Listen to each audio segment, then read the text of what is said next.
ఎవరికి సత్యం కానటువంటిది, ఎవరు దాటలేనటువంటి సముద్రాన్ని దాటడానికి సిద్ధంగా ఉన్నాడు. అప్పుడు ఆయన విపరీత బలం వచ్చింది. ఆ బలం చేత ఒక్క దేవుడు ఈ గడి నుంచి ఆ గడి ఒకే రంగుతో ఆయన ఎగిరిపోవడం జరిగింది. మధ్యలో 3 ఆటంకాలు వచ్చింది. ఆటంకాలు కూడా అధిగమించి లంకకు చేరాడు.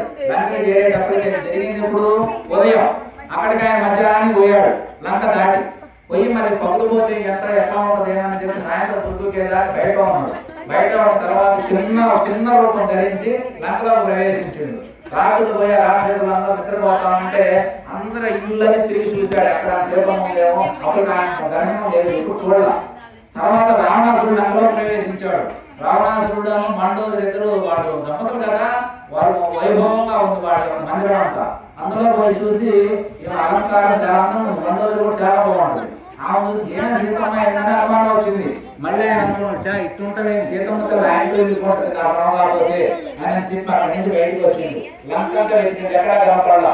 ఎలాగా నాలుగు అవుతుంది, నేను వచ్చిన పని ఎక్కువ అవుతాయింది, అమ్మదర్శనం కాలేదు, నేను తిరిగి ఏం చెప్పగలను అని ఎంత ఆరాటపడ్డాడు. చూసిండు, తిరిగిండు. తెల్లారుగా 4 గంటలకి ఇక్కడి నుంచి వేరే అశోక వనం ఉంటే ఆ వనంలో ప్రవేశించిండు. ఆ తర్వాత రాముడు రావడం, రావణాసురుడు తెల్లారుగా 4 గంటలకి శివారాధనకు వస్తాడు. ఆయన వచ్చి సీతమ్మ తల్లినితో మాట్లాడి బెదిరించాడు. నీకు 11 నెలలు గడువైంది, నీకు సంవత్సరం గడువు ఇచ్చా, నేను చెప్పినట్టు అంగీకరించి నన్ను భర్తగా స్వీకరించు, నువ్వే ఈ రాజు రాజ్యాన్ని అవుతూ అని చెప్పారు. ఆమె ఇవన్నీ కాదులయ్యా, రాముడు వస్తాడు, నీ తల దెబ్బడుతుందని చెప్పి ఆమె ఆ విధానంలోనే ఉన్నది. అయినా పాపం ఏం చేయగలిగింది, నారసేవతో మురికి బట్టలు, మరి ఆ పరవాడు పంతులు ఉండాలంటే మహాసాతి, ఆమె ప్రాణం ఒక్కపెట్టి అలానే ఉన్నది. అప్పుడు అమ్మ చెట్టు మీద కూర్చున్నాడు, ఈ సంభాషణ తింటున్నాడు. పోయి తిన్న తర్వాత రావణాసురుడు వెళ్ళిపోయాడు. అప్పుడు అమ్మని మరి ఎట్లా వాళ్ళకి వేయాలి? అక్కడ అందరూ రాక్షసులందరూ తలా రూపం ధరిస్తారు. వాళ్ళందరికీ సాధ్యం నీ రూపం ధరించి నీలాగా మాట్లాడుతారు. ఎవరు నమ్మాలో అర్థం కాదు, ఎవరు నమ్మకూడదో తెలియదు. ఈ రకంగా ఉంటే హనుమంతుడు చెట్టులో నుంచి దిగుతా ఆయన సీతమ్మ తల్లిని ఎట్లా హృదయాన్ని మనం కదిలించగలం అనేటువంటి ఆలోచన కలిగి ఆయన చెప్పింది ఏంటంటే, అయోధ్య నగరంలో దశరథ మహారాజు ఉన్నాడు. ఆయనకు 3 భార్యలు, 4 సంతానం. మరి రాముడు మరి లక్ష్మణ సమేతంగా తల్లి యొక్క కోరిక మేరకి, తల్లి యొక్క ఆజ్ఞ మేరకి మరి అడవులకి రావడం జరిగింది. అందులో వచ్చినటువంటి సీతమ్మ తల్లిని మరి రావణాసురుడు అపహరించడం జరిగింది అని ఆ స్టోరీ చెప్పుకుంటూ దిగాడు చెట్టు. చూడండి ఆ నైపుణ్యత, ఏదైనా జరిగిందని ఇంటి మా ఆయన గట్టి క్యాన్ అయిపోకుండా అమ్మ ఉన్నవాళ్ళ తల్లి అని అంటారు. ఆ విధంగా హనుమంతుడు ఆ పరపరించే విధానం ఆ గొప్పగా పరపరిస్తాము. ఒకసారి చూసి ఇక్కడ ఈ లంకలో మా రాముని యొక్క చరిత్ర గొప్పగా చెప్పగలిగిన వాళ్ళు ఎవరని చూసింది దగ్గరగా. చూసిన తర్వాత అమ్మ నేను నా పేరు హనుమ, సుగ్రీవుని యొక్క మంత్రిని, నేను రామదూతగా రామ కార్య నిమిత్తం నీ అన్వేషణ కోసం వచ్చా తల్లి, నీ దర్శన భాగ్యం నాకు దక్కింది నేను అని చెప్తే అమ్మ ఎట్లా నమ్మింది? ఎందుకంటే ఎన్నోసార్లు బాధపడదు ఎంతో మందితో. నమ్మకపోయేసరికి అయ్యా నువ్వు హనుమంతుడు అని, నువ్వు రామకార్య నిమిత్తమే వచ్చినవని, ఇవన్నీ నేను ఎట్లా నమ్మాను? ఇక్కడ రాక్షసులు రకరకాల వేషాలు వేస్తున్నారు, అందులో నువ్వు కూడా దేశంగా నాకేం తెలుసు, నాకేం తెలియదు. కానీ నువ్వు నిజంగా రాముడిని చూస్తే, రాముడు నీకు తెలిస్తే రాముడు ఎలా ఉంటాడో చెప్పు. అమ్మ వేసిన ప్రశ్న ఆడవాళ్ళంతా నేర్చుకోవాలి, తెలివి ఉండాలి మనందరం కూడా. రాముటే అలా చెప్పిండు, ఆజానుభావుడమ్మా ఆ కాలంలో రాముడు 10 అడుగులు ఉండేవాడంట. నేను మన చరిత్రలను తిరగేస్తే తెలిసింది. రామలక్ష్మణుడు 10 అడుగులు ఉండేవాడు, సీతమ్మ తల్లి కూడా 8.5-9 అడుగులు ఉండేది. అంటే అంత యుగం కదా, కృత యుగంలో కదా కదా. అప్పుడు మనకు సృష్టి ఆదిలో 32 అడుగులు మనుషులు ఉండేవాళ్ళు. ఆ తర్వాత తగ్గి మన దగ్గరికి వచ్చారు 5 అడుగులు వచ్చారు. ఆ రకంగా అజానుభావుడమ్మ, ఆయన బాహువులు అలా ఉంటాయి, ఆయన కలర్ సామసాయిగా ఉంటది, ముఖంలో చిరునవ్వు ఉంటది, భయం అంటే ఎరగనటువంటి నిర్భయుడుగా ఉంటాడు అని దేహం సాయమంతో ఆయన వర్ణించాడు. ఆమెకు అర్థమైంది, ఆ నిజమే చూసినట్టుగానే చెప్పిండుగా. అమ్మ అంటే గుట్ట పెట్టుకుని ఎట్టుంది అట్టుందని బాగానే చెప్పాడు, నిజమే అనుకున్నది. మళ్ళీ ఆమెకు అనుమానం వచ్చింది, రాముడు చెప్పిండు కానీ లక్ష్మణుడు ఎలా ఉంటాడు ఒకసారి చెప్పాయా అన్నదా. అమ్మ ఆయనకి ఏం భేదం లేదు, ఇద్దరు సేమ్ టు సేమ్ జిరాక్స్ పేపరే, కాకపోతే ఆయన శ్యామసాయిగానే ఉంటాడు, ఈయన కాస్త తెల్లగా ఉంటాడు కాబట్టి తేడా నమ్మింది. నమ్మగానే ఆయన మళ్ళీ ఆయనకు ఎందుకంటే పోయేటప్పుడు ఒక గుర్తుండాలని చెప్పి రాముడు ముద్రిక అంటే ఆయన లేదు, వాడు మామగారు పెట్టినటువంటి ఉంగరం ఉంది కదా, ఆ ఉంగరాన్ని ఇచ్చి పంపించాడు రాముకి. ఆ ఉంగరం తీసి ఇచ్చిన తర్వాత అవును ఇది మా తండ్రి గారు మరి వాళ్ళ అల్లుడి గారి ప్రేమగా పెట్టినటువంటి ఉంగరమయ్యా నిజమేనని నమ్మింది. నమ్మిన తర్వాత అప్పుడు అనుమతి అడిగిందాం, బాగుందయ్యా మరి అన్నీ ఆయన చెప్పాడు, రాముడు క్షేమంగా ఉన్నాడు, బాగున్నాడు, తొందరగా నీ దగ్గరకు వస్తాడు, నిన్ను కేశవపడడానికి మేము సిద్ధంగా ఉన్నాం అని చెప్పి అసలు అక్కడ దాకా ఎందుకమ్మా, ఇదిగో నా భుజాన్ని ఎక్కువ నేను దేశపోతా, నిన్ను లంక దాటి నాకు పెద్ద పనేం కాదు, అవసరమైతే ఈ లంకతో దాకా ఎత్తకపోతా, నాకు అంత శక్తి ఉంది అంటే అన్నది. ఇంత పిల్లగాడంతే ఉన్నాడు చెట్టు కింద దిగి. ఉండి నువ్వు చెప్పినవి వింటానికి బాగానే ఉన్నాయా, నేనేమో ఇంత 9 అడుగులు ఉన్నా, నువ్వే చూస్తేనేమో 3 అడుగులు కూడా లేవు, నన్ను ఎట్లా తీసుకుపోగలుగుతావు అనమా అని అడిగింది. అడిగితే ఆయనకి కొద్దిగా ఒక రకంగా మనసులో ఏంటంటే బాధ అని కొంచెం అహం ఉంటుంది కదా ఏ మనిషికైనా. ఆయనకు కొద్దిగా కోపం వచ్చింది. కోపం వచ్చి ఈ అరుగు మీద నుంచి ఒక 5 అడుగులు వెనక జరిగాడు.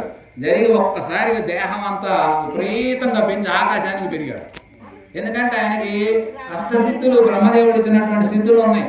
ఆయన ఏ రూపం కావాలంటే ఆ రూపం, ఎంత రూపం కావాలంటే అంత రూపం, ఎంత పెద్ద విశాలమైన దేహాన్ని పెంచగలడు, అంత సూక్ష్మ చిన్న చీమ కంటే చిన్నది కాగలడు, ఇక్కడుండి మాయం కాగలడు, అక్కడుండి ఇక్కడికి రాగలడు. అందుకని హనుమంతుడు ఏ టైంలో ఏం మా జనాభాలో ఉంటాడంటా కరాపడలో ఉంటాడేమో అనుకోకూడదు. మీరు ఏడ స్మరిస్తే, ఏడ రామకీర్తన చేస్తే ఈ క్షణం ఏడే కూర్చుంటాడు. ఆంజనేయ సారిగా బుడ్డ బుజ్జిగాడు కూర్చున్నట్టు అందుకని మనకు హనుమ గురించి మీరు అసలు ఆలోచించమాకండి. లోకంలో మనకి హనుమ చేసేటువంటి మేలు కంటే ఏమి లేదు. అందుకనే భారతదేశంలో మన దేవాలయాలన్నీ ఒక ఎత్తు, హనుమంతుడి దేవాలయాలు ఒక ఎత్తు. ఎందుకంటే 1 లక్ష అందరూ దేవుడి మీద ఉన్నాయనుకోండి, హనుమంతుడు 7 లక్షలు ఉంటాయి దేవాలయం. ఎందుకంటే ఆయనకి గుడి కట్టాలని లేదు, ఒక విగ్రహం రోడ్డు మీద పెట్టుకోవచ్చు, ఒక ఏదో ఆరాధన చేసుకోవచ్చు, ఏడ కావాలంటే ఆడ పెట్టుకోవచ్చు. నువ్వు పూజ చెయ్యకపో, సంవత్సరానికి ఒకసారి మొక్కు, దానికి ఏమి ఒక నియమం లేదు, నిబంధన లేదు, మన ఇష్టం, మనం ఎట్లాగైనా ఆరాధన చేసుకోవాలి. అందుకని హనుమంతుని విగ్రహాలు, హనుమంతుని దేవాలయాలు, హనుమంతుని పీఠాలు అనేకం కోకొల్లలుగా ఉంటాయి. హనుమంతుడు అంత గొప్ప బలవంతుడు, గుణవంతుడు, ధర్మం కోసం మరి పరోపకారం కోసమే ఆయన జీవించినటువంటి మహోన్నతమైనటువంటి వ్యక్తిత్వం కలిగిన వాడు. అలా అమ్మ అన్నది, అయ్యా హనుమ ఇక రూపం తగ్గించయ్యా, చూసా నువ్వు నిజంగా చేయగలవు అంటే, నేను కాదమ్మా నాలాంటి వాళ్ళుగా చాలా మంది ఉన్నారు మా వానర సైన్యంలో, నువ్వు భయపడవాళ్ళు, మేము అందరం వస్తాం అని చెప్పిన తర్వాత అమ్మని అన్నాడు, అప్పుడు రమ్మను ఎత్తమను. అమ్మ ఏమన్నదంటే, అట్లా రాకూడదయ్యా, వీడు దొంగలాగా ఎత్తకొచ్చిండు నన్ను, రేపు త్వరలాగా నాకు రాముడి గురించి నాకు తెలుసు, నేను అనేక సందర్భాల్లో చూసా, ఈ లంక మొత్తం ధ్వంసం చేయాలా, ఈ రాక్షసుని మొత్తం సంహారం జరగాల, వాటికి బుద్ధి చెప్పిన తర్వాత అలా తీసుకుపోవడమే ఆయనకి తగిన పని, అంతే తప్ప దొంగచాటుకు తీసుకుపోయేది కాదు. హనుమ నేను రాను, నువ్వు వెళ్ళి వార్త రాముడికి అందజేయని చెప్తే, అప్పుడు అమ్మ దగ్గర నుంచి పోయి లంకలోకి పోయి 8,000 మందిని సంహరించి లంకంతా ధ్వంసం చేసి ఆగం చేసి తర్వాత రాముడికి రావణాసుడికి ఉపదేశం చేసిండు. అయ్యా నువ్వు చూస్తే చాలా పండితుల్లాగా ఉన్నావు, భక్తుల్లాగా ఉన్నావు, నీ దగ్గర ఐశ్వర్యం అంతా బోరడున్నది, ఎందుకు నీకు ఈ దుర్గుణాలు, పరస్త్రీ వ్యామోహం వల్ల ఎందుకు నీ జీవితం అంతా పాడు చేసుకుంటావు, నువ్వు చాలా గొప్పవాడిగా నాకు అర్థమవుతుంది, కానీ నీలో నీచమైన లోపం ఒకటి ఉన్నది, కామము అను మోహం అనేది రెండింటిని తగ్గించుకో, నువ్వు బాగుపడతావు, నీ వాళ్ళందరూ నువ్వు మేలు చేసిన వాడు, వీళ్ళందరూ బ్రతుకుతూ నీ బంగారం అంతా బాగుంటుంది, భూమండలం మీద అంతా ఉన్న వైభవం నువ్వు ఎక్కడా లేదు, దేవతలు కూడా లేని వైభవాలను రావణాసుడు పొందాడు అని చెబితే ఈయన మాట ఈయన బంధించాలనుకోండు. ఈయన అక్కడి నుంచి ఒక గంతులో వచ్చి రాముడిని కలిశాడు. కలిసిన తర్వాత ఇట్లా జరిగింది ప్రభు అని చెప్పి రాముడికి విన్నవించి, అమ్మ మరి వచ్చేటప్పుడు లంక తగలబెట్టి బయటకు వచ్చాడు. ఒకసారి వచ్చేసరికి ఆయన కనిపించింది, మరి లంక అంతా తగలబెట్టి అంత తగలబడుతుంది, సీతమ్మ తల్లి అక్కడుండే మళ్ళీ పరిస్థితి ఏంది అనే అనుమానం వచ్చి మళ్ళీ వెనక్కిపోయాడు. ఈయన పోయి అమ్మ లంక సేపు ఉంది, ఇబ్బంది లేదనుకొని మళ్ళీ బయలుదేరి వస్తుంటే, అమ్మ ఈ పాపడి బిల్లు ఉంటుంది కదా, మరి చూసినట్టు గుర్తుండాలిగా, అందుకని ఆ పాపడి బిల్లు హనుమంతుడి చేతికిస్తే అది తీసుకొచ్చి రాముడికి ఇచ్చాడు. రాముడికి ఇచ్చిన తర్వాత రాముడు చూసి పరమానంద భరితుడై, హనుమ నన్ను ఈ రోజే తీసుకెళ్ళు, నేను ఆ లంక ధ్వంసం చేస్తాను, నా చేతులే నేను ఉండలేనని చెప్పి సీతారాముడు బంధం అంత గొప్పగా ఉంటుంది. రామాలయంలో మనం రామాలయం 4 గంటల రామాలయం పెట్టడానికి కారణం ఏంటంటే, భార్యాభర్తల బంధం, కుటుంబ వ్యవస్థ గొప్పగా ఉండాలంటే మనకు రామభక్తి, రామకీర్తనలు, రామ ఆదర్శం అనేది మనకు అవసరం. అందుకోసమే మనకు అవన్నీ కట్టేది. ఆ విధంగా చెప్పిన తర్వాత ఇలా కాదు ప్రభు కావాలని చెప్పి మనంతా ప్రణాళికలు చేస్తే హనుమంతుడు చేసినటువంటి సహాయానికి రామచంద్ర ప్రభు పొందిపోయాడు. వాళ్ళు క్షత్రియులు ఏంటంటే ఎవరైనా ఏదైనా మేలు చేస్తే అంటే ఏదో ఒకటి తీసిస్తూ ఉంటారు అలవాటు. కానీ ఆ రోజు సన్యాసంలో ఉంటాం, ఆయనకి ఏమీ లేకపోవడం వల్ల ఆంజనేయ స్వామి ఒకసారి అరేంజ్మెంట్ చేసుకుంటే ఆయన అదే పరమానందం లాగా ఆనందపెట్టింది. అందుకనే అంత కార్యం చేసిన ఆంజనేయ స్వామి ఏం ఆశించురా, ధర్మం పక్షానే మనం ఉండాలి, దైవం పక్షాన్నే మనం ఉండాలి, పరోపకారమే నిత్యం మన జీవితమై ఉండాలి అనేటువంటి చేసినటువంటి కార్యక్రమంలో హనుమంతుడు చేసినటువంటి సుందరకాండ కాండంతా కూడా 36 గంటలు అంటే రోజున్నరలో జరిగినటువంటి క్రియ ఇదంతా. రోజున్నరలో జరిగిన క్రియ ఇప్పుడు లక్షల సంవత్సరాల తర్వాత మనం చెప్పుకుంటాం. అది జీవితం అంటే, అలా జీవించాలి మనిషి. అది హనుమంతుడి యొక్క మన ఆదర్శం. బ్రతకటం ఏముంది, ఇందాక మన ప్రభు చెప్పినట్టు సృష్టిలో 84 లక్షల జీవరాశులు పుట్టినాయి, మనలాగే పుడుతున్నాయి, మనలాగే పెరుగుతున్నాయి, మనలాగే వాంఛ తీర్చుకుంటున్నాయి, మనలాగే సంతానం కంటున్నాయి, మనలాగే చచ్చిపోతున్నాయి. కానీ మంచి చెడు ఏమిటి అనే స్పష్టత మానవుడుకున్నది. దానికి అతీతంగా దైవ జ్ఞానాన్ని పొందగలడు. దైవంతంగా జీవించగలిగే శక్తి మానవుడికి మాత్రమే ఉన్నది. అలా జీవించాలయా, జీవించడం కోసం మనం హనుమంతుని పెట్టుకున్న, రాముని పెట్టుకున్న, శివుని పెట్టుకున్న, కృష్ణుని ఆరాధించిన ఇవన్నీ కూడా ఆ దైవ జ్ఞానం మానవుడు పొందాలనేదే. అలా పొందటానికి స్త్రీ పురుష భేదం లేకుండా అందరికీ అర్హతుందని చెప్పి మహాత్ములందరూ తేల్చేశారు. ఇవాళ అన్ని రంగాల్లో స్త్రీలు పురుషులు సమానంగా రాణిస్తున్నారు. వాస్తవానికి పురుషుల కంటే స్త్రీలే అన్ని రంగాల్లో ముందంజలో ఉన్నారు. నేనందరూ చూస్తూనే ఉన్నాం. అన్ని చదువులో కానివ్వండి, వ్యాపార రంగాల్లో కానివ్వండి, ఉద్యోగ రంగంలో కానివ్వండి, ఆఖరికి నేను పాకిస్తాన్లో మన మీదకి వస్తే మన మహిళా మూర్తులు ఇద్దరు భారత మాతల్లాగా శుభ్రంగా చక్కగా వారి యొక్క మరి కార్యక్రమాన్ని నెరవేర్చారు. అందరూ ఎంత గొప్పగా ఆరాధించారు. అందుకని స్త్రీ పురుషులు అందరూ కూడా దీన్ని ఆరాధించవచ్చు అని మనకు తేల్చారు. ఆ విధంగా రామకార్యం నిమిత్తం మరి వంతెన కట్టి, వంతెన మీద నుంచి వారం రోజుల్లో వంతెన పూర్తి చేసి మరి అవతలకు పోయి యుద్ధం చేసి, యుద్ధంలో రామకార్యంలో బ్రహ్మాండంగా పాల్గొని ఒక టైంలో రామలక్ష్మణులు ఇద్దరు మూర్చపోయారు. ఎందుకంటే మరి రావణాసురుడు కొడుకు మేఘనాథుడు, ఆయన పేరు ఇంద్రజిత్తు. ఆయన జిత్తు లేని అర్థంగా ఆకాశంలో ఒకటి బాణాలు వేసి అంత గొప్పవాడు. ఆయన కూడా కొడితే అర్థం కాక లక్ష్మణుడు ఒకసారి ఇద్దరు దెబ్బతిన్నారు. ఒకసారి మేలుకున్న తర్వాత రెండోసారి మళ్ళీ లక్ష్మణ స్వామి కొట్టేసరికి ఆయన ఏమైందంటే లక్ష్మణ స్వామి రకం సరిపోయినట్టే లెక్క మన విధానం ప్రకారం. మరి ఎట్లా ఏందని రాముడు విలవిల్లాడుతూ ఉంటే అక్కడ మరి సుసేనుడు అనేటువంటి వైద్యుడు, అయ్యా ఈయనకి పలానా కొండ మీద ఇవి ఉంటాయి సంజీవిని తీసుకొస్తే ఈయన బతుకుతాడు, అది తెల్లారిలోపు తేవాలంటే ఎవరు పోవాలా? ఎవరు పోవడానికి ధైర్యం లేదు. పోతే తిరిగి రాలేమేమో, ఎక్కడ కనుక్కోవడం అనుకున్నారు. అప్పుడు హనుమంతుడిని ప్రోత్సహిస్తే హనుమానుడు అప్పటికప్పుడు లేచిండు, గాలిలో లేచిపోయి ఆ కొండ మీదకు పోయిండు. అక్కడ 3 రకాలు 4 రకాలు కనపడుతున్నాయి. వీటిలో ఏదో మళ్ళీ ఏం చేసుకుపోతే ఏదో దాన్ని సరిగ్గా అర్థం కాదు. అందుకని ఆ కొండ శిఖరం అంతా పెట్టి మొత్తం కొండ ఎత్తిండు. కొండ ఎత్తుకున్న వీళ్ళందరూ చూశారు. వాళ్ళు ఈ కొండ చెన్నాయిపాలెం మీద దించేవు, మళ్ళీ అసలు చెన్నాయిపాలెం వారికి ఆయన చేసుకో పొలాల్లో పెట్టు అని చెప్పి మాటలందరూ చెప్పేసరికి ఆయన చేసుకుని కొండ ఊరు చెప్పారు. అప్పుడు సుసేనుడు ఆయన పోయి ఆ మూలికలన్నీ చేసుకొచ్చి కలిపి లక్ష్మణ స్వామికి మరి చూపితే ఆయన మేల్కొన్నాడు. అట్లా ఎన్ని కట్టాలో ఎంత విధానమో ఏం ఆశించకుండా చేసిండు. ఇంత యుద్ధ కార్యం అంతా చేసిపోయిన తర్వాత రామచంద్ర ప్రభు పట్టాభిషేకుడు అయిన తర్వాత మరి వాళ్ళందరూ కూడా చేసినటువంటి మేలు ఉపకారం ఉంటుంది కదా ప్రతి దాంట్లో. మరి అంత ఉపకారం చేస్తున్నప్పుడు మరి అందరికి కూడా ఏమేమి ఇవ్వాలా అనే దానికోసం వాళ్ళు ఎందుకంటే బహుమతులు ఇస్తారు. ఆ బహుమతులు ఇవ్వటంలో ఆంజనేయ స్వామికి మరి బాగా అందరికంటే గొప్పగా చేసిన వాడు కదా, ఈయనకి ఏమన్నా ఇద్దామని చెప్పి అమ్మ సీతమ్మ తల్లి గొప్పగా అలంకరించుకున్న హారం ఒకటి ఉంటుంది. అది ఇస్తాం అనేది భార్య భర్తలు వీళ్ళిద్దరు అనుకుంటారు. సీతారాముడు ఇద్దరు హనుమంతుడికి ఇస్తే కానీ ఆయన చేసిన ఉపకారానికి పేరు సరిపోదంటే ఆయనకి ఇస్తే ఆయన అటు తిరిగేసి ఏమిటి అన్నాడు. అన్ని అందరికి ఇచ్చిన బహుమతుల కంటే ఇది విలువైంది అంటాడు. ఎంత విలువైందని నేనేం చేసుకున్నాను? ఇందులో ఏమన్నా రామనామం ఉన్నదా, రామ మంత్రం ఉన్నదా, రామ రూపం ఉన్నదా? ఏమీ లేని దాన్ని మనం ఏం చేసుకుంటాం అని చెప్పి ఆయన ఆశ్చర్యంగా చూసిండు. అంటే వాళ్ళు అంత చేసినా ఇచ్చింది ఏమిటో ఒక హారం ఇస్తే ఆయనే దాన్ని స్వీకరించరా. ఈ రకంగా హనుమంతుని కార్యం అంతా కూడా చాలా గొప్పగా రాముడికి అనేక రకాలుగా. రాముడు అంటే ధర్మానికి అండగా ఉన్నాడు. రాముడు అంటే దైవం, సాక్షాత్ విష్ణువు యొక్క స్వరూపం విష్ణువే ఆయన. అందుకాగా విష్ణుమూర్తికి ఈయన సాక్షాత్ అండగా ఉండి లోక పరిజ్ఞానం అంతా ఆయన తీసుకొని ఎన్నో మంచి కార్యాలు ఘనకార్యాలు ఎన్నో సాధించాడు. లాస్ట్లో హనుమంతుడు కూడా రాముడు 11,000 సంవత్సరాలు భూమండలాన్ని పాలించాడు. అద్భుతమైనటువంటి రామపాలన. అందుకే ఇప్పటికీ మనం రామరాజ్యం వస్తే బాగుండు అనుకుంటాం. అట్లాంటి 11,000 సంవత్సరాలు పాలించిన తర్వాత ఆయనకు వైకుంఠం నుంచి పిలుపు వచ్చింది. బ్రహ్మదేవుడు, అయ్యా నువ్వు పోయి ఆడే ఉంటే ఇక్కడ పరిస్థితి ఏంది, నువ్వు రావాలి మళ్ళీ ఒకసారి వెనకంటే సరేనని చెప్పి ఆయన రంగరంగ వైభవంతో బ్రహ్మాండంగా మరి వైకుంఠం పోవడానికి ప్రయాణం అయితే అప్పుడు ఆంజనేయ స్వామి కూడా మరి రాముడితో కలిసి ఉన్నారు కదా, వెళ్తామంటే విభీషణుడు వీళ్ళందరూ మేము వెళ్తామంటే విభీషణుడు అన్నాడు, వద్దయ్యా నువ్వు నందలోనే ఉండాలా, నువ్వు ధర్మం బోధించాలా, ధర్మంగా నడుచుకోవాలని చెప్పి ఆయన పంపించాడు. తర్వాత సుగ్రీవుడు ఏమిటి, వాళ్ళ అన్న కొడుకు అయినటువంటి అంగదుడికి రాజ్య పట్టాభిషేకం చేసి ఈయన స్నేహితుడు నమ్మటి ప్రయాణం అయ్యాడు. తర్వాత ఈయన మొదట ఆంజనేయ స్వామిని కూడా మరి పోదానికి రెడీ అవుతున్నాడు. రెడీ అయిన తర్వాత అడిగాడు అక్కడ ఉన్నాడు, రామా నేను ఎక్కడికి మీరు అందరూ ప్రయాణం అవుతారంటే వైకుంఠం పోతున్నాను, వైకుంఠంలో ఏముంటుంది ఏంటి అని అడిగాడు.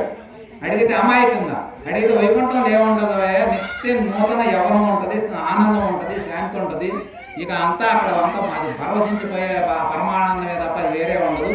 అందుకు కాబట్టి నువ్వు కూడా రమ్మంటే అక్కడ రాముని గుళ్ళు ఉంటాయా, రామ నామం ఉంటుందా, రామ కీర్తనలు ఉంటాయా, రామ పూజలు ఉంటాయా, ఇవన్నీ ఉంటాయా అని అడిగాను. అక్కడ ఏముండో అవసరం లేదని చెప్పారు. అట్లయితే నేను అక్కడ రానాయా, ఇక్కడే ఉంటా, రామ భజన ఎక్కడ జరుగుతుంటుందో నేను అక్కడ ఉంటా, రామ గుడులు ఎక్కడ ఉంటాయో నేను అక్కడ ఆ గ్రామాన్ని కాపలాగా ఉంటా, రాముడు యొక్క కీర్తనలు. అందుకనే మనం ఆంజనేయ స్వామిని కీర్తించకపోయినా ఆయన ఏమనుకోడు, రాముడిని కీర్తిస్తా ఉంటే ఆయన చక్కగా భజన చేసుకుంటా అంత పరవశించిపోతాడు. అంత మహాభక్తుడు, అంత గొప్ప జ్ఞానం. ఎంత భక్తి ఉందో అంత జ్ఞానం ఉంది, ఎంత జ్ఞానం ఉందో అంత వైరాగ్యం ఉంది, అంత త్యాగం ఉంది. అట్లాంటి సుగుణాలు రాసి హనుమంతుడు. అట్లా ఆయన వైకుంఠం కూడా కాకుండా భూలోకంలోనే భూమి మీదే ఉన్నాడు.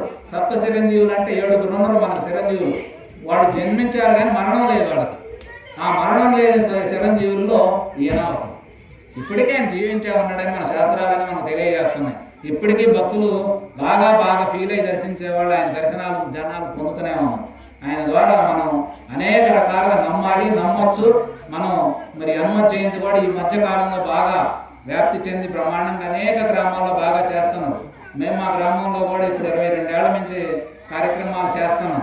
అంతే కాబట్టి ఈ అవకాశం చక్కగా మరి ఈ ఊరు అసలు నాకు చెన్నాయిపాలెం అంటే నేను పెద్ద గ్రామాలు తిరిగా పెద్దవి చూస్తున్నాను. కానీ అక్కడికంటే ఇక్కడ ఉన్నది ఒక బజార్ అయినా ఎన్ని గుళ్ళు, ఎంత మెయింటెనెన్స్, ఎంత బాగుంటుంది, ఎంత ఆనందం ఉంటుందో నాకు అసలు ఈ వాతావరణం చూస్తే ఎంత బాగుందని అనిపిస్తుంది. మీరు ఇంత చక్కగా చేసుకోవటం, భజన చేసుకోవటం, ఐకమత్యంతో చేసుకోవటం, ఇవన్నీ కూడా చాలా మహిళా మనులకు చాలా అవసరం, ఆదర్శం. ఇవాళ తల్లి ఏం చేస్తే రేపు పిల్లలు అదే చేస్తున్నాం. ఇవన్నీ మనం చేసుకోవాలి, ఇది మనకు అవసరం. ఎందుకంటే ఇతరులకు కాదు, మన ఆనందంగా ఉండాలంటే, ఐకమత్యంగా ఉండాలంటే దైవ భక్తి లేని హృదయం బండరాయితో సమానం. భక్తి లేని వాళ్ళు ఉన్న మనిషికి ఏముంటుంది చెప్పండి బండరాయికి. అందుకని భక్తి లేనటువంటి హృదయం అది ఉన్నా లేనట్టేనాయా, దానివల్ల అతను సుఖం లేదు, ఇతరులను సుఖపెట్టలేడు. అందుకని భక్తి అనేది అవసరమని చెప్పారు. జ్ఞానం బోధన మీకు అర్థం కాకపోయినా మీరు సంపూర్ణంగా స్వామిని విశ్వసించి మీరు కార్యక్రమాలన్నీ చక్కగా చేసుకోండి. బ్రహ్మాండంగా మీరు అందరూ కూర్చోండి, మీకు తెలిసిన పద్ధతిలోనే మీరు భజన కార్యక్రమాలు చేసుకోండి. పాటలు పాడండి. ఇలా సెల్లులు ఉన్నాయి బ్రహ్మాండంగా, అందులో 3 పాటలు వస్తున్నాయి. ఆ ట్యూన్స్ అవన్నీ మీరు చూసుకోండి, ఆ పాటలు చూసుకోవచ్చు, నేర్చుకోవచ్చు, పాడుకోవచ్చు. వారానికి ఒక రోజు ఇక్కడ పెట్టుకోండి. రామాలయం, శివాలయం ఇవన్నీ మనకు నడవాలి. ఎందుకంటే ముఖ్యంగా మనకు ఒక 2 వైష్ణవాలయం, శైవాలయం అంటే శివునిది విష్ణుతత్వం, ఈ 2 మనకు సమపాలలో నడవాలి. ఈ 2 నడుస్తూ ఉంటే గ్రామం సస్యశ్యామలమైంది. లోపల అంతర్గర్భం అంటే మన గ్రామంలో మన కుటుంబాల్లో ఎన్ని ఒడిదుడుకులు అలజడులు ఉన్నా కూడా అవి మొత్తం ఈ దైవం నామం చేత పునీతం అవుతూ ఉంటాయి. ఇది మనం చెప్పే మాట కాదు, మహాత్ములందరూ తేల్చారు. ఏ గ్రామంలో నిత్యం దైవ సంకీర్తనం నడుస్తూ ఉంటుందో ఆ గ్రామంలో ఎన్ని ఉంటాయి, అన్నీ ఉంటాయి. ఎందుకంటే రాముడు పడ్డ కష్టాల కంటే మన కష్టాలు పెద్ద కష్టాలమ్మా. అసలు రామాయణం చదివితే నాకు ఎట్లా ఉందంటే, ఏమిటి ఈయన జీవితం, ఆయన గొప్పంత ఆదర్శ జీవితం. పెళ్ళైన తర్వాత ఒక 3 సంవత్సరాలు భార్యాభర్తలు కలిసి ఉన్నారు. అడవులు పోయి 14 ఏళ్ళు బ్రహ్మచర్యం పాటించారు. ఇంటికి వచ్చినాక మళ్ళీ 3 సంవత్సరాలే కలిసి ఉన్నారు. ఆమె గర్భవతి అయింది, లోకం నిందేసిండు. ఈయన క్షత్రియ ధర్మం ప్రకారం రాజుగా ఆ ధర్మాన్ని పాటించాలి కాబట్టి అమ్మని మళ్ళీ అడుగులు పంపించండి. ఎప్పుడు వాళ్ళు సుఖంగా ఉన్నారు. అయినా మనం ఎందుకు సీతారాముల్లాగా ఉండండి ఆదర్శంగానే దీవిస్తాం దంపతులను. ఆది దంపతులైన శివపార్వతుల్లాగా ఉండండి అని ఆశీర్వదిస్తాం మన పెళ్ళిళ్ళైన మన కొత్త దంపతులు. ఎందుకంటే ఎన్ని బాధలు ఉన్నా ఒకళ్ళలో ఒకళ్ళు జీవించారు, ఒకళ్ళ కోసం ఒకళ్ళు జీవించారు. అది అసలైన జీవితం. అలా భార్యాభర్తలు ఇద్దరు అర్థం చేసుకొని జీవిస్తే జీవితం అద్భుతం. స్వర్గం అక్కడ ఉండదు, ఇక్కడే ఉండదు భూలోకం. ఒకరి పట్ల ఒకరు అపరాధాలు, అనుమానాలు, ఒకరి పట్ల ఒకరు గౌరవం లేకుండా ఉంటారు. ఇవన్నీ మనకు ఉన్నప్పుడు ఏమవుతుందంటే మన జీవితం నరకం అవుతుంది. నరకం, మన ఇల్లే నరకం, మన జీవితం నరకం, హృదయం నరకం. ఇవన్నీ నరకమైనప్పుడు ఏం వచ్చును అంటే జీవితం రుచి పసి లేకుండా ఉంటుంది అన్నమాట. అలా ఉంటే ఉపయోగం లేదు జీవితం. మానవ జీవితం ఆనందం కోసం మాత్రం చూపించిన రూపాలు ఇవన్నీ. మీరందరూ ఎప్పుడు ఆనందంగా జీవించాలి. ఆనందంగా జీవించాలంటే మన సంసారిక జీవితం అనేది అన్నీ అనుభవిస్తూ స్వామిని వదిలిపెట్టకుండా మనం పట్టుకోవాలి. ఎందుకంటే సంసారము అంటే జీవితం మొత్తం కలిపితే సంసారం అని ఒక పేరు సంస్కృతం. ఆ సంసార సాగరాన్ని దాటాలంటే శ్రీహరిని పట్టుకోవాలని చెప్పి మనకు వేదం మొత్తం ఘోషిస్తూ ఉంది. హరి మాత్రమే దాటించగలడు, హరిభక్తుడైనటువంటి హనుమ దాటించగలడు అని మనకు శాస్త్రం చెబుతున్నప్పుడు మనం దాన్ని తూచ తప్పకుండా, మనకు తెలియదు, మనకేం తెలియదు, కానీ మన పెద్దలు ఏదైతే మనకు అందిస్తున్నటువంటి ఈ సంస్కృతి, ఈ దేవాలయ సంస్కృతి, కుటుంబ సంస్కృతి, వీటన్నింటినీ మనం పాటించాలి. పాటిస్తే మనం బాగుంటాం, లోకం బాగుంటుంది, మన పిల్లలు బాగుంటారు, భవిష్యత్తు అంతా ప్రమాణంగా ఉంటుంది. ఎంతమంది మహాత్ములు ఈ వ్యవస్థ నిర్మాణం చేయడం కోసం ఎంత కష్టపడి ఉంటారు గ్రామంలో. అసలు ఈ వ్యవస్థ రూపకల్పన చేయడానికి ఎంతమంది కష్టపడి ఉంటారు. ఇట్లా చేస్తే మానవుడికి బాగుంటుందేమో, అట్లా చేస్తే బాగుంటుందేమో. సృష్టి ఆదిలో ఈ భార్యాభర్తలు కుటుంబం లేదు, కానీ తర్వాత ఎట్లా అయితే కుటుంబం భార్యాభర్తలు అనే వీడు జోడు రెండు కలిస్తే సుఖంగా జీవించగలరు, దానికి మళ్ళీ వాళ్ళ సంతానాన్ని వాళ్ళు అభివృద్ధి చేయగలరు అని చెప్పి కుటుంబ వ్యవస్థ నిర్మాణం చేయడం కోసం ఇది తింటే రోగాలు తగ్గుతాయేమో, అది తింటే ఆరోగ్యం ఉంటుందేమో అని చెప్పి అనేక రకమైన పరిశోధన చేయటం. సృష్టి ఆది నుంచి ఎంతోమంది ఎన్ని రకాలుగా కృషి చేస్తే ఈ రోజు మనం సుఖంగా జీవించగలరు. ఈ సుఖాన్ని మన ప్రజలకు అందించాలి, మన వెనక తరాలకు అందించాలి. ఇవన్నీ అందించాలంటే మన సంస్కృతి సంప్రదాయాలు ఇవన్నీ కాపాడుకుంటా, మన దేవాలయాలు, మన పండుగలు అన్నింటిని మనం గౌరవించుకుంటా, ముఖ్యంగా ఐకమత్యంతో మనందరం కూడా ఎవరు ఎంత ఇచ్చినా ఏం చేసినా చేయకపోయినా కార్యక్రమాలను నెట్టకపోవాలి. మీరు హాయిగా చేస్తున్నారు, నాకు కళ్ళ కనపడుతుంది ఈ కార్యక్రమాలను. నేను కూడా ఇదే పనులు, మేము కూడా నలుగురు ఇదే పని పెట్టుకొని ఎవరున్నా లేకపోయినా పిలిచినా పిల్లపైన దేవాలయాలని మా సొంత ఆస్తులు, వాటిని పరిరక్షిస్తూ మీరందరూ మా సొంత తోడబుట్టినటువంటి వాళ్ళు, మీ అందరికీ మంచి చెడులు తెలుసు, అయినా అక్కడక్కడ ఎవరిస్తూ చెప్తూ నడుచుకునే విధంగా నడిచే విధంగా మనం నడుచుకుంటూ నలుగురు నడిపిస్తూ జీవితాలు ధరింపజేయాలి, మనం ధరించాలి అందులో అనేది కంకణం కట్టుకుంటున్నాం ఈ రకంగా. అందుకని మీరందరూ కూడా మీ కార్యక్రమాన్ని బాగా ముందుకు తీసుకెళ్ళండి. ముఖ్యంగా మరి ఇలా చేయడంలో ఈ కార్యక్రమాలు బాగా చేస్తాను. ఇందులో పేర్లు ప్రత్యేకించి నేను చెప్పలేను, కానీ అందరూ కూడా ధన్యవాదాలు తెలియజేస్తూ మరి నేను సెలవు తీసుకుంటాను. హనుమత్ జయంతి రేపు లేదు, వెళ్ళండి చక్కగా జయంతి చేసుకోవడం మేము అక్కడ చేస్తాము. తర్వాత ఇంకొకటి 2 ప్రవచనాలు మీకు అప్పుడప్పుడు అందుబాటులోనే ఉంటాయి. ఇప్పుడు అవసరమైతే మాకేం ఖర్చు లేదు, ఒక్కొక్క ఫోన్ చేస్తే సార్ ఒక నెలకో 2 నెలకో ఒకసారి వస్తాం. చక్కగా అందరితో పాటుగా ప్రసాదం తీసుకుంటే ఆయన నమస్కారం పెట్టుకుంటాం, మేము ఆనందపడతాం, మీరు ఆనందంగా ఉండొచ్చు, అందరికీ హాయిగా ఉంటుంది అని చెప్పి తెలియజేసుకుంటూ మరి సర్వం కూడా ఆంజనేయ స్వామి యొక్క పాదపద్మములకు సమర్పించుకుంటూ సెలవు తీసుకుంటాం. హరి ఓం తత్సత్. సర్వం శివార్పణమస్తు.